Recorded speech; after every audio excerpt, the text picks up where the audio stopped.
সুপ্রিয় দর্শক, আসসালামু আলাইকুম। ভোর না হতেই এক ভয়াবহ দুর্ঘটনার সাক্ষী হলো সিলেটবাসী। ঢাকা থেকে ছেড়ে আসা এনা পরিবহন আর সিলেট থেকে ছেড়ে আসা ইউনিক পরিবহনের মুখোমুখি সংঘর্ষ হয়। আর সংঘর্ষের সময় তীব্র একটি বিকট শব্দের কারণে আসলে আটকে ওঠে স্থানীয় এলাকাবাসী। তো দর্শক দেখতে পাচ্ছেন যে এনা আর ইউনিকটি কিন্তু মুখোমুখি সংঘর্ষ হয়, আর প্রচুর পরিমাণে গাড়ি দুটির কিন্তু ক্ষয়ক্ষতি হয়। আমরা যতটুকু জানতে পেরেছি যে আশঙ্কাজনক অবস্থায় রয়েছে এনার চালক, তাছাড়াও ইউনিকের যে যাত্রীগণ তারাও কিন্তু মারাত্মক আহত হয়েছে, এমনকি নিহতের ঘটনাও ঘটেছে। তো এই দুর্ঘটনা কিন্তু অত্যন্ত ভয়াবহ, কেননা আমরা জানি যে এনা এমনকি ইউনিক দুটোই কিন্তু ভালো মানের গাড়ি, এমনকি তারা টাইম টু টাইম ছেড়ে যায়, কিন্তু তাদের স্পিডও বেশি থাকে। তো যার জন্য এই স্থানটিতে কিন্তু দুর্ঘটনার শিকার হয়। দর্শক, আরেকটি বিষয় আপনাদেরকে জানিয়ে রাখি, সেটি ঢাকা টু সিলেট রুটটি কিন্তু ওয়ান ওয়ে, অর্থাৎ একটি পাশ দিয়ে গাড়ি যায়, আবার ওই পাশ দিয়ে কিন্তু গাড়িটি আসে। তো যার জন্য মাঝখানে কোনো ডিভাইডার থাকে না, আর যার জন্য যদি এই রুটে কখনো অ্যাক্সিডেন্ট হয় সেটি কিন্তু একটা মারাত্মক রূপ ধারণ করে। আপনারা অনেকে জানেন যে গত 2 বছর আগে কিন্তু এনা আর একটি লন্ডন এক্সপ্রেস গাড়ির মধ্যে ভয়াবহ সংঘর্ষ হয়েছিল। তো আজকে কিন্তু আবার সেরকম একটি দুর্ঘটনার কিন্তু পুনরাবৃত্তি হয়েছে, অর্থাৎ আজকে এই লন্ডন এক্সপ্রেসের পরিবর্তে এসেছে ইউনিক আর এনা। তো দেখতে পাচ্ছেন গাড়ির সামনের পার্টটি কিন্তু সম্পূর্ণরূপে দুমড়ে মুচড়ে গিয়েছে। তো হতাহত এমনকি নিহতের সংখ্যা কিন্তু পরবর্তীতে আরও বাড়তে পারে বলে আমরা এই মুহূর্তে কিন্তু ধারণা নিয়েছি বা জানতে পেরেছি। স্থানীয় পুলিশ সদস্য কিন্তু এখানে এসেছে, এমনকি উদ্ধারকারী দল, ফায়ার সার্ভিস সহ এখানে এসেছে।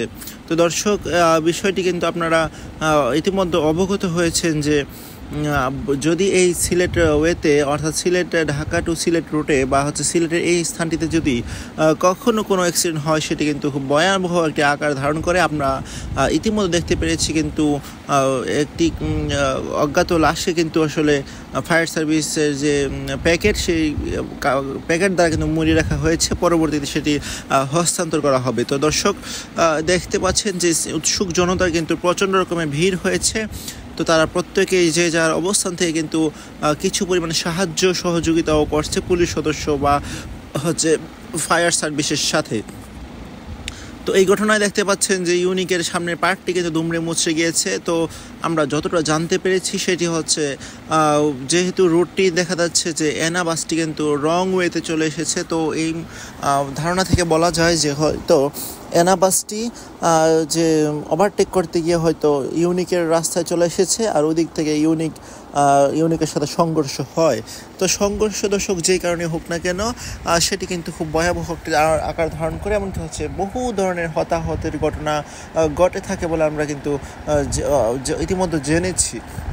তো এই ছিল আজকের মতো আপডেট। তো সচেতনতার বিকল্প নেই, এটি এমনটাই কিন্তু বলেছে সিলেট হাইওয়ের পুলিশ সদস্য। কেননা যদি এই সংকীর্ণ রুটে আমরা বিপুল পরিমাণে ওভারটেকের চিন্তা করি বা বিপুল পরিমাণে বা গতিতে চালানোর চেষ্টা করি, তখন কিন্তু এই দুর্ঘটনা কিন্তু ঘটে থাকে।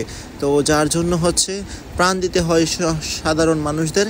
তো দর্শক, আজকের মতো এই ছিল আপডেট। আপনারা সকলেই চ্যানেলটি সাবস্ক্রাইব করবেন, এমনকি আপনাদের মূল্যবান মতামত অবশ্যই কমেন্টে জানাতে বলবেন না, কেননা আপনাদের মতামতের উপর ভিত্তি করেই আমাদের চ্যানেলের যে পরবর্তী ভিডিও সেগুলো কিন্তু আপলোড দেওয়া হবে। আর দেখতে পাচ্ছেন যে এনা বাসটি কিন্তু রয়েছে এসি, আর ইউনিক তো নন এসি বাসই স্বাভাবিক থাকে। তো তাদের সামনের পার্টটি কতটা দুমড়ে মুচড়ে বা কতটা স্পিডে আসলে কিন্তু এই ধরনের দুর্ঘটনা ঘটতে পারে, সেটার কিন্তু একটি নমুনা এটি। আসসালামু আলাইকুম।